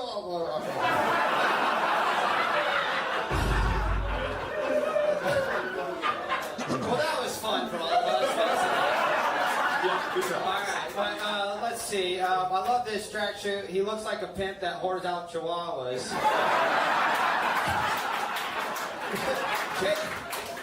James is, I fucking love James. James has lived a crazy fucking life. He has met and been friends with some of the biggest celebrities you've probably ever heard of. Winona Ryder, Reba, Paula Abdul. He was the Virgin Mary's first gay best friend. But after all of that, he still has FOMO because he was never invited to Epstein's Island. I heard you just came from there when you were 14. Anyway, no. I did some research on Brandon. I found his bio. Like, he literally has like hundreds of thousands of followers, millions of likes, selling out shows all over Nashville. Just loved by so many people. Put 150 people in the last show. I was like, wait a minute, oh, that was my bio. Brandon hosted open mic on a Sunday afternoon at a hot dog shop. And he had 15 people at his last show. 5:30 every Sunday, please come. It's actually a good damn time. I'll be there Sunday.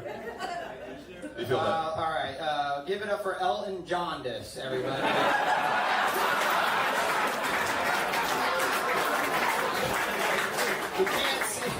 You can't see the yellow Q after all that cover up. He looks like a manager of a boy band that keeps trying to get them to take their shirts off. But James would not do that, though. James has actually been married to the same man for 30 years. Let's give it up for that. That was amazing. I asked him what the secret was, and he said, one word, honey. Blumpkins. Just suck your man's dick while he's taking a shit, all right?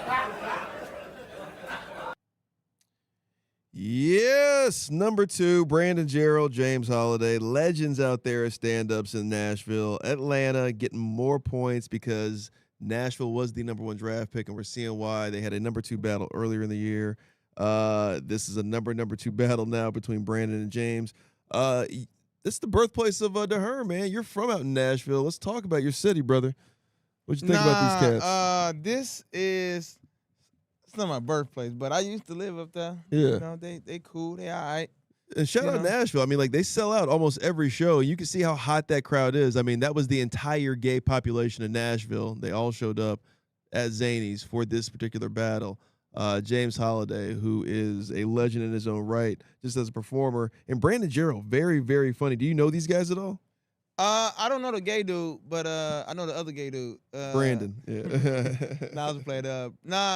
Real talk though, like we were just discussing living in Nashville and living in New York. Like, Yeah. like I think that New York different between.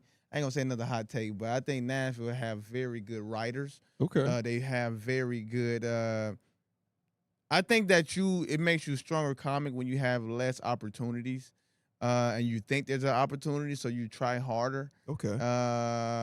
So I think that I spent a good amount of my life in school, young in Nashville, so it helped me develop a lot, and you can see why, because they have good writers down there.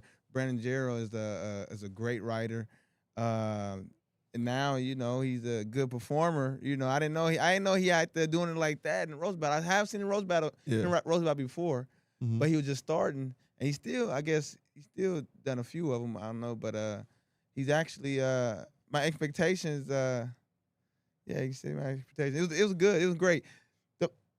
I don't know. I'm still trying to process it. This was a crazy battle. I didn't know you used the project. They used the projector. So that's what I kind of want to get into. I mean, like, styles make fights. We say the regions create the styles. Now, London does this thing where, you know how people say, like, give it up for this guy. If you're here, where's da-da-da-da-da, kind of a thing. We do that in America.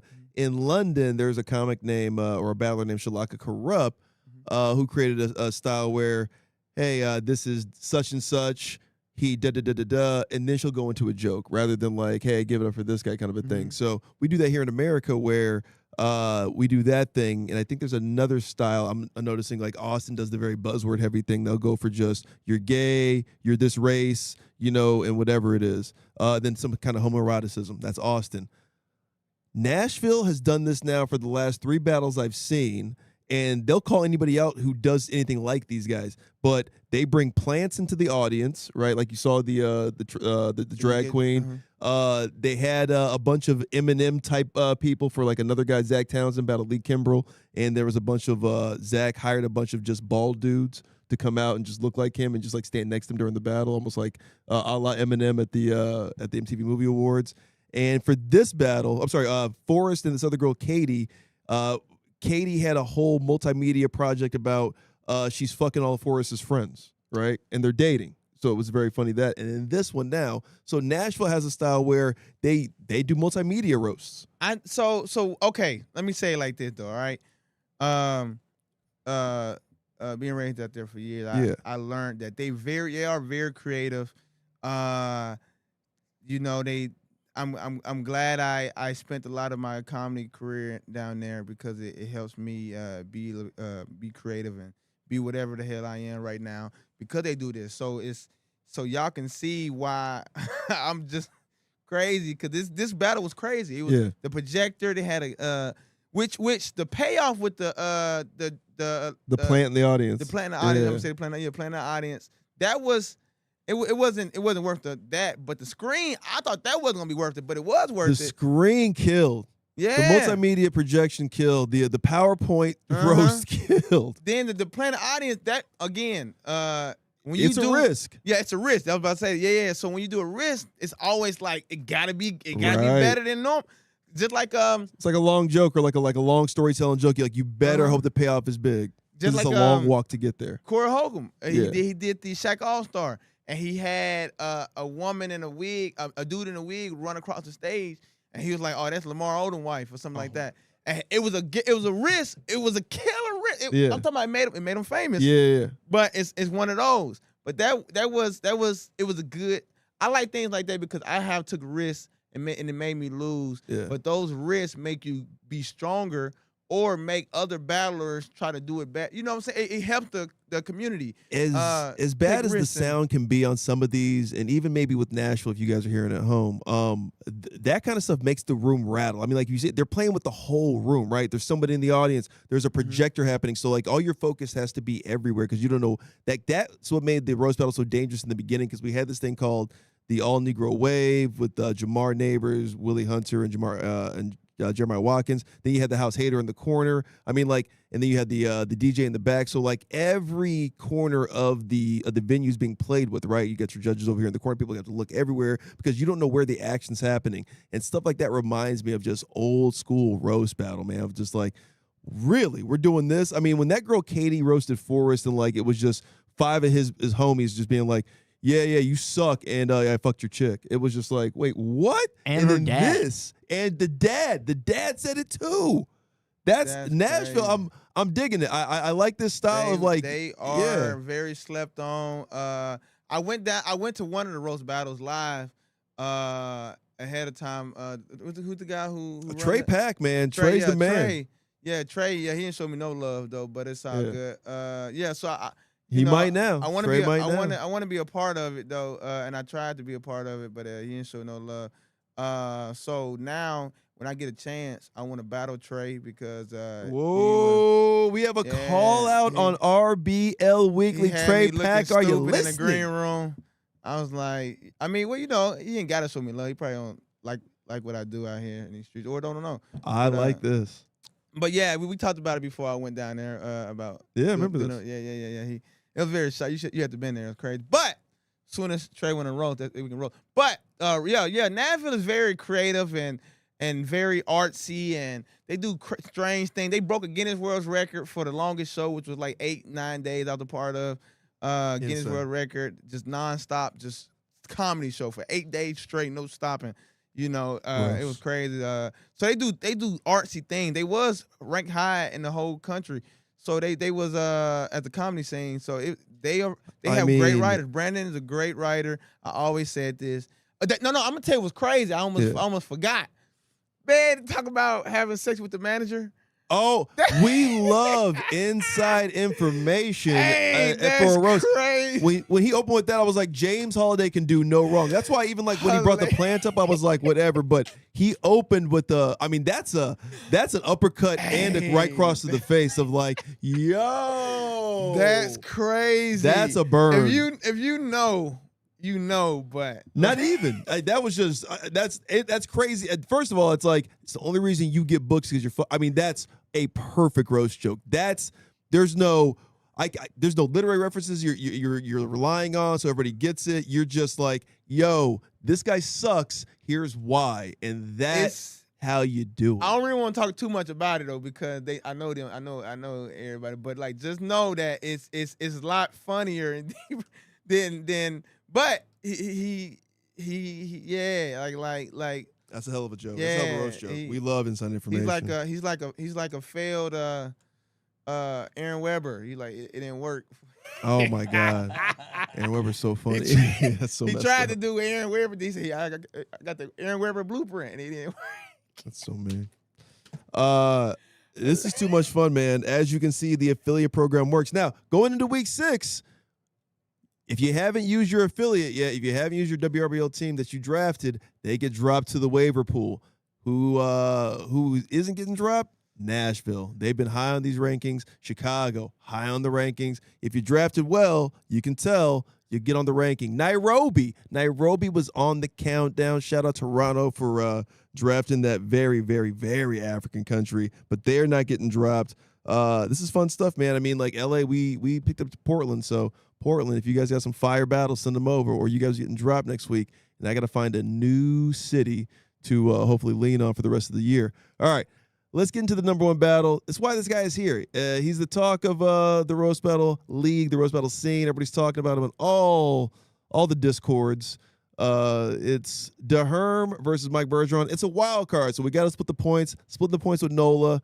This is Mike Bergeron, Herm, LA versus Chicago. Nola gets the points. We're splitting them. Let's roast.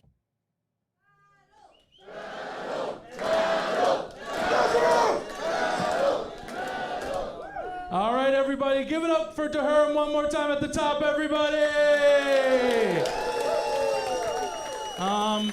I know him as Herm. You guys probably know him as Herm, but the police know him as the Hermless guy.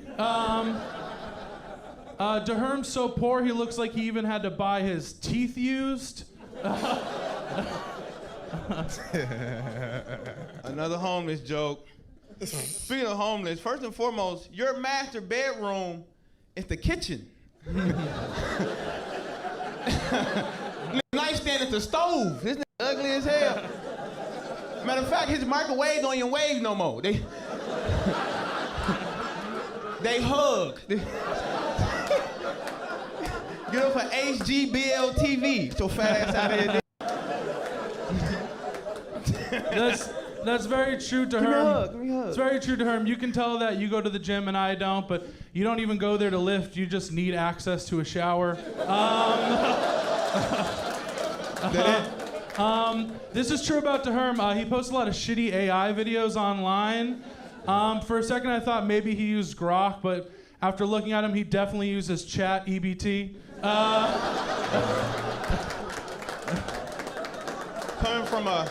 Coming from a guy with his enlarged heart on his shirt. This ugly as hell.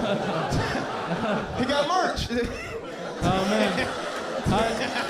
Not so fat ass, so let them laugh real quick. So big ass. He wanted to say something, but he winded. Oh man. He from the winded city. Yeah. That's true. That's true. That's true. Herm has his home on his shirt too, and by that I mean there's nothing there. Herm, again, if I'm the one eating so much, why are you the one with the fucked up teeth, you know? Out here looking like famous comedian Chris Eats Rocks.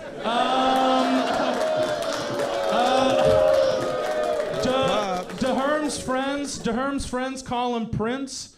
Not because he looks like the singer, but because when you go to a crime scene, you'll find his prints. Oh, your print got gravy on it. He was here. So fat ass up. We did share some information though. I said, hey, what's the scariest movie you ever seen? The scariest movie I seen was, Tales from the Crypt. I said, what's the scariest movie you seen? He said, Veggie Tales. Every night he wake up in a cold stone sweat. Like, oh my gosh, it was tomatoes, cucumbers, and pears. Oh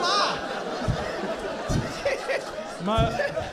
It doesn't surprise me that you think a pear is a vegetable. That's funny as hell. That come from a nigga built like a pear, so big ass up. Herm, we all know I can make a voodoo doll out of you with a pear. Get your big ass out of here. Herm, we all know you fuck girls that look like me. Shut up.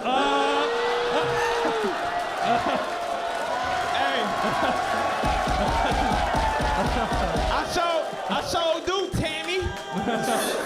Herm, Tammy, you ugly as hell. Herm, we all know you have to fuck sugar daddies to pay for your baby mamas. Shut up. That's funny as hell. Zach fatted ass kid. And a new movie, Stomach Hangover. So fat ass out of here. Herm's really ashy. Herm's so ashy, his name might as well be Deerm. Maybe think about setting up an appointment at the dermatologist sometime. That's funny as hell. By looking at this man, you haven't seen him. First off, them glasses are X-ray glasses. Yeah, he only see through corn dogs. Yeah, he got a pigmentism.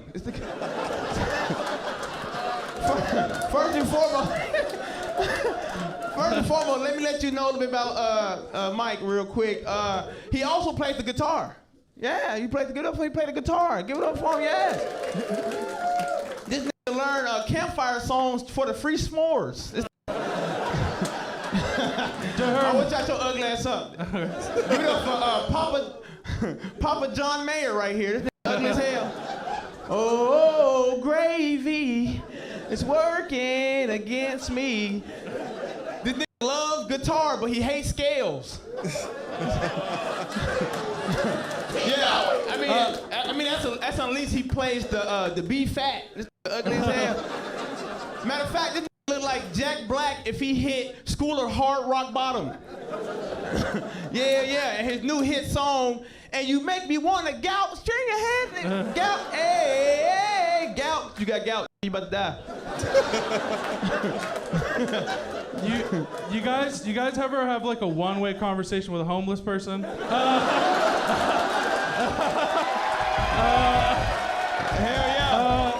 yeah. Speaking of, keep going. Herm, I may be huge, but I can still fit through the gap in your front teeth, brother. Going into this, to be honest, I knew Herm was a bit of a bully, so my inclination was to ask him if everything was all right at home until I remembered he doesn't have one. But so I hope everything's okay in your sleeping bag or whatever. That's funny as hell. Are you done? Yes, I'm done. You built like Squidward after he ate some Krabby Patties. Hold on 1 second.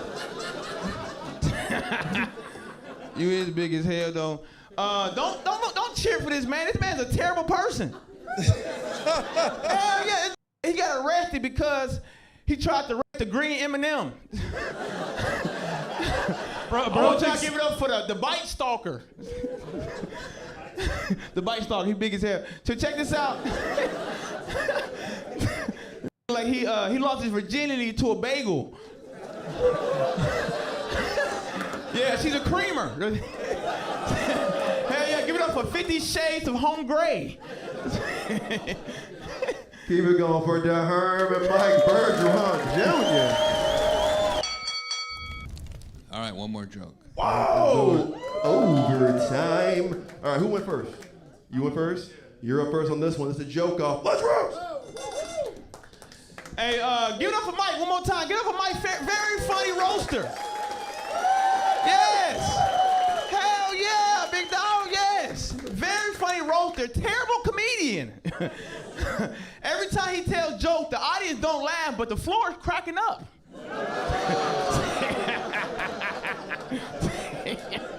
Oh man. Hold on, you can hear it. Big ass. Easy now. Get your big ass out of here. Oh man, dude. That was really good. Give it up for Captain Jack Swisher Sweets, everybody. Played by famous actor Johnny Credit Card Debt. I really think I'm an ally, so I really think that Herm deserves some reparations. Sorry, fuck. I think that he deserves someone to repair his jacked teeth. That's it. That's it. And that is it for the countdown this week. Week 5, the #1 battle in the world. That's why he's here, man. That's why he's our special guest. Herm versus Mike Bergeron Jr. Welcome back to the countdown again, Chicago. We had to get Mikey on because Mikey won the winter tournament. We had to put him against one of the rising stars here in the Roast Battle League. Both those guys are rising stars. Mike is his own nebulous, obviously. He is not a cloud so much as he is a shooting star and a gas ball that is boiling in the sky. That was fun, man. I remember you even saying that you thought you lost that one and it should have went to overtime, but you were angling for it. Take us behind the scenes of that battle. First off, good battle. I don't like the black guy though. He's a little black. I don't like him at all. Lemaire, Jamar, Moses. No, the one with the afro. Oh, okay. Yeah, he wasn't good at all. But I guess he won because I don't know. I don't want to tell my strategies though, but we got the overtime. But again, going back to what we talked about, judges roast for different reasons. I got a different way that I think that people should win. You got a different reason. We all got different reasons. I would say if we're going off of pop, who got the pop, then I thought that Mike won. If we going off of if you a judge that take away from reading note cards, you would take away from that. You know, Mike didn't have any notes. He did have he had a list. Did he? He had a thing. No, I didn't see him with the list. All right. if you take away from just being counters and not an actual joke, you know, you probably how creative the joke is, if you're expecting it or something like that, you probably grade a certain way. A joke that you probably can like. I like jokes that you can go home and tell somebody. Like, oh, you can repeat it. You can be like, oh, this joke is like, for instance, when the dude said the knock knock joke, I can say, hey, they were funny as hell. He said that his knock knock joke is the, you know what I'm saying? Not Cody. He's not allowed to be here. Right? One dude had the joke about the dude was in a car and he said he wore the car like a Iron Man suit. Oh yeah, that was good. That was good. You can go back and tell. You know what I'm saying? Like something that I wouldn't expect, or something you can go back and tell. So you know, it depends on how you edge it. You know, Jamar said he personally liked my jokes. Mm-hmm. I think the other judge, he voted for like Mike because he had the pop. Because they're the same size. Yeah, like so if you go off the crowd, like me personally, I don't go off the crowd because let's say you're battling Brian and you perform in front of the KKK rally, right? Right. And then Channing go there and say, "Hey, but you're black," and they just lose it. I don't think that he's better than you because he made everybody laugh. That's like you and Mike battling at the KFC rally, and he's like, "He's black," and they're just like, "Yeah, but you're fat." But all right, yeah. It's like that. So I don't know. It depends on what the crowd likes. I don't think that necessarily. I thought Mike did an interesting thing with you where I don't think he was trying to go so stereotypical and go for black jokes. I think he was going for the homeless thing a little more and your appearance, where you were playing with a lot of wordplay, you were playing with some acronyms, you were calling him fat cleverly, right? As he was calling you homeless cleverly, and I think when he was losing grip a little bit, he had to kind of dip into the stereotype or a little bit of the racial joke territory. I'm not talking Mike personally. It made me think about it. It might be some hints because I'm just going off of what people tell me. I loved Mike's stuff. Oh, yeah. I thought Mike had some killer jokes. Fun jokes. I loved it personally. I'm just generally speaking off of just anytime somebody look at battles from here on out who had questions about it. So I'm really answering the questions that I have gotten. You know, so not Mike personally. I like Mike's joke. I don't think that was like, oh, another black joke. I ain't think that at all. You know what I'm saying? I actually liked it. But I mean, you did open by saying, oh, another homeless joke. That is kind of your strategy of just like you kind of, you know, I've noticed about you and Nate Welch do this thing where you guys like to, oh, you going to talk about me being bald. Oh, you going to talk about me being from the South and look like a racist. It's like, yeah.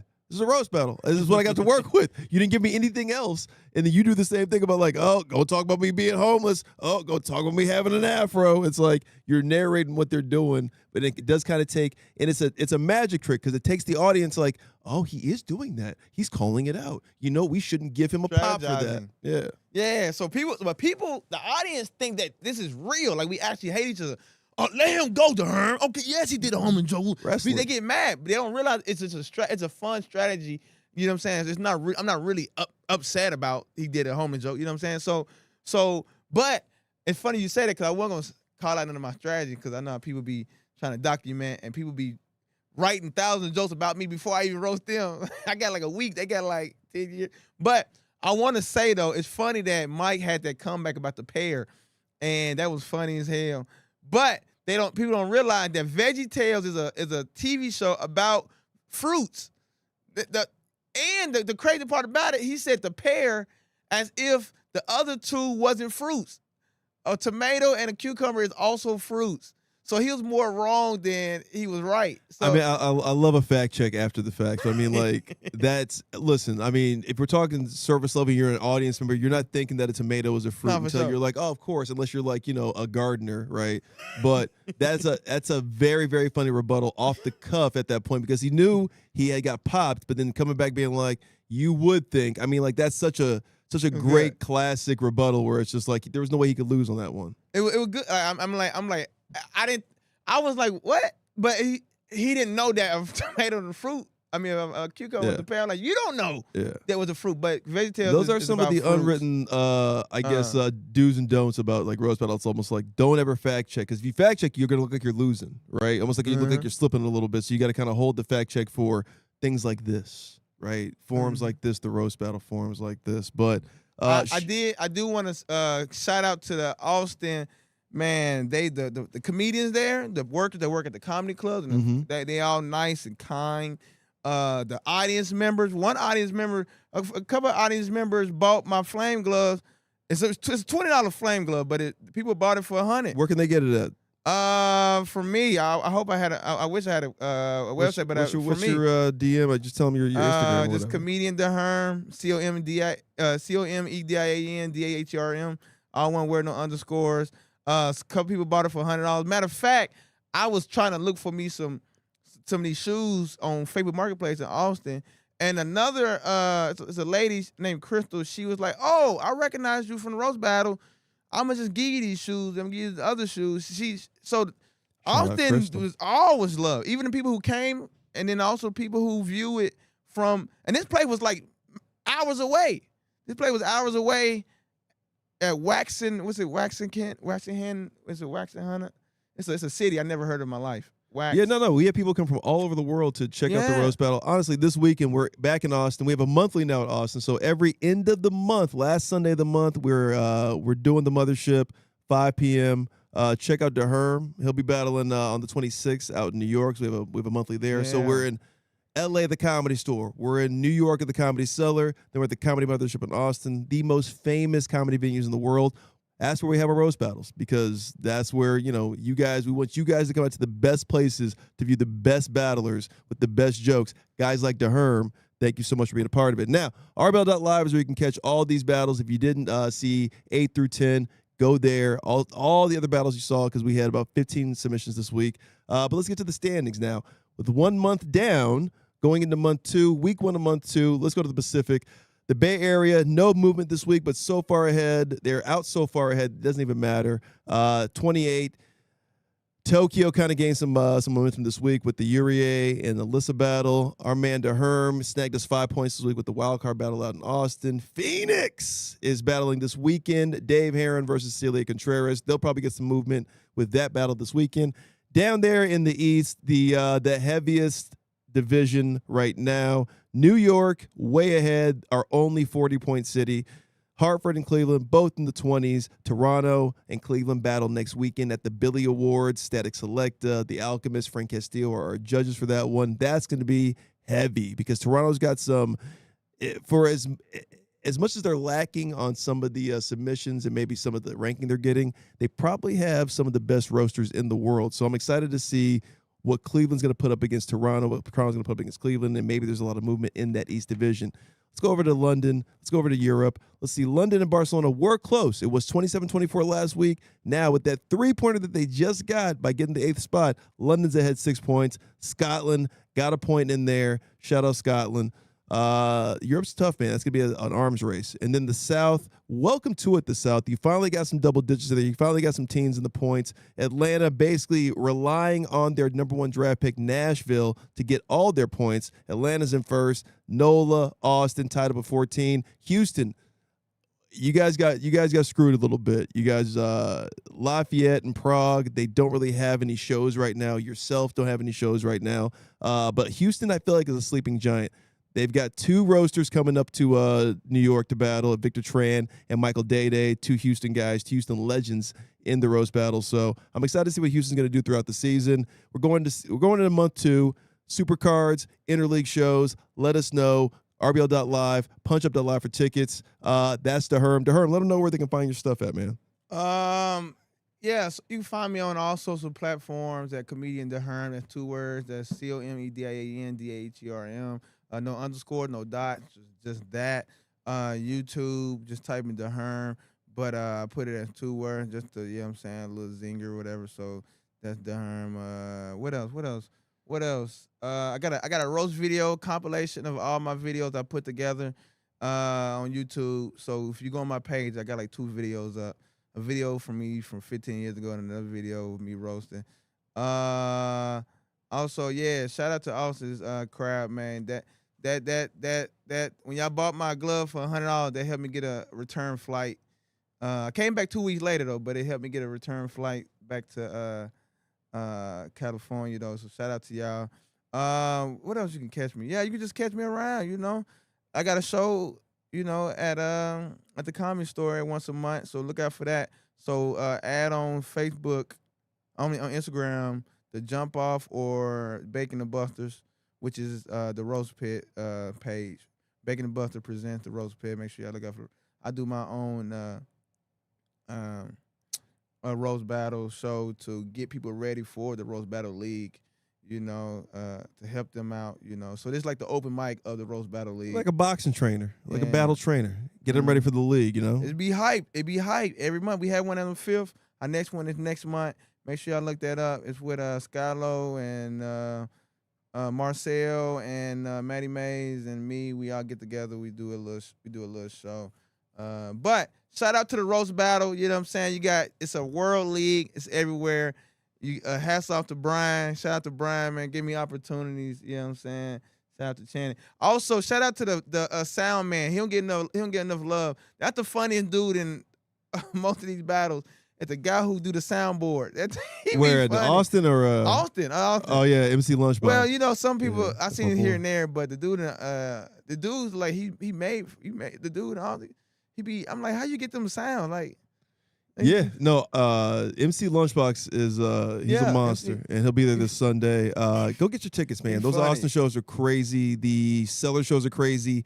That super card, Hartford versus New York. If you don't understand the super card, check out Thursday's episode. You'll understand what we're saying. Dan Wicks, you're a maniac.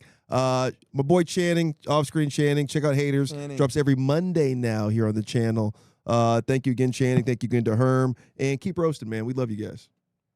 God bless.